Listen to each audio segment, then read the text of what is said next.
Well, many say this next election cycle could be the most important in modern history.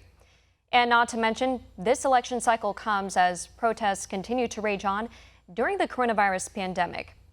Here to discuss all this, we would like to welcome Newt Gingrich, the former House Speaker, host of the Newt's World podcast at Gingrich360.com, and the author of 40 books, including his latest, Trump and the American Future, Solving the Great Problems of Our Time. Thank you so much for joining us.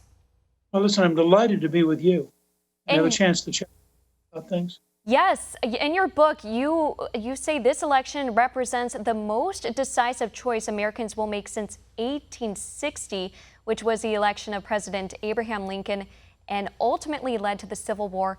Why is this election as serious and vital as that one? Well, I think if you look at the president's speech at Mount Rushmore, and then you look at what Joe Biden said on the 4th of July, those two views of America are so dramatically different. And Biden, combined with Schumer and Pelosi, form a team that is so radical by traditional standards that the world they would create is just vastly different than the world that President Trump is trying to create. So I do think the choice this fall will shape America for a generation or more.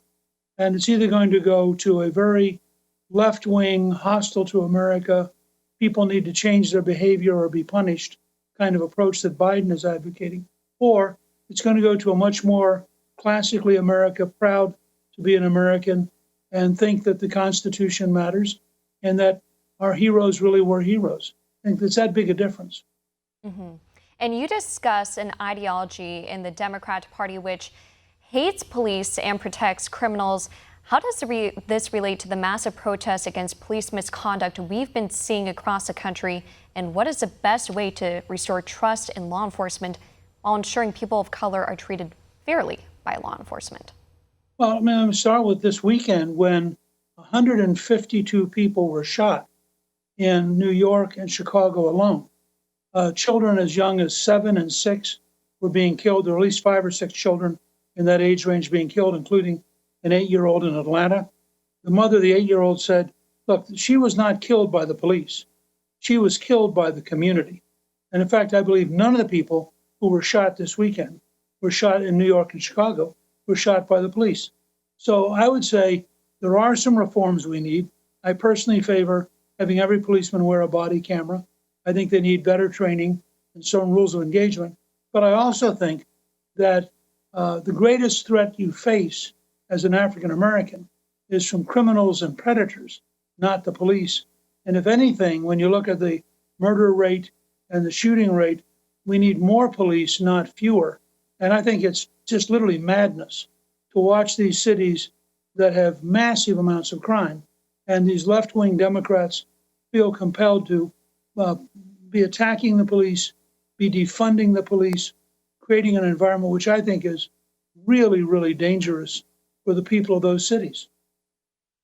And your sentiment echoes that of so many lawmakers and officials who say this is going to open a whole new can of worms if they defund the police and go by more of a community outreach program. Of course, the COVID-19 pandemic plays a significant role in your book as you are writing as the virus first began spreading. What have you learned since you finished the book, and what are the most important aspects of the pandemic that people should learn from and focus on? Well, first of all, I had an unusual viewpoint because my wife, Callista, is the ambassador to the Vatican. And so I was sitting in Italy when it was at the very peak of the epidemic. They had 100,000 Chinese workers in northern Italy. They imported the disease straight from Wuhan. Ultimately, so many people were dying that they had to, their health system couldn't keep up with it. They had to triage people and say to you, if you're over 80 years old, we're not going to treat you. You're just going to die. So it was a terrible situation. They closed everything down for 10 weeks. Grocery stores, pharmacies, gas stations, that was it. And if you were on the street without a good written excuse, you paid a $3,200 fine. So they went all out. They have, in fact, beaten back the virus pretty decisively. So restaurants are open, hotels are open, museums are open. Things have gotten better. I would say in the United States, what puzzles me, and I've been reading it and trying to understand it, the death rate is not going up comparable to the number of people we're discovering who have the virus. A good example is the mayor of Atlanta just announced that she has the virus. She didn't know she had the virus. She had no symptoms. And so she got tested. And my question would be, if you have somebody who doesn't have any symptoms at all, then why are we panicking? And I sense that the news media is desperate to defeat Donald Trump. And so they want to exaggerate the threat and they want to make people as scared as possible. But I think if you're over 65, you have a reason to be afraid. If you have a respiratory illness or a heart illness, you have a reason to be afraid. But for most Americans, you can live in a reasonable way. You can, in fact, most people, even if they get the virus, don't get a very bad case. And so I think you're going to see in the next 30 days people really questioning the way that the news media and the public health people have collaborated, frankly, to scare the rest of us in a way that I think is not very helpful and not very good for the country. Want to see more videos like this? Click on the link below and subscribe to One American News on YouTube, and call your cable provider and kindly demand that One American News is added to your lineup. Call and subscribe today.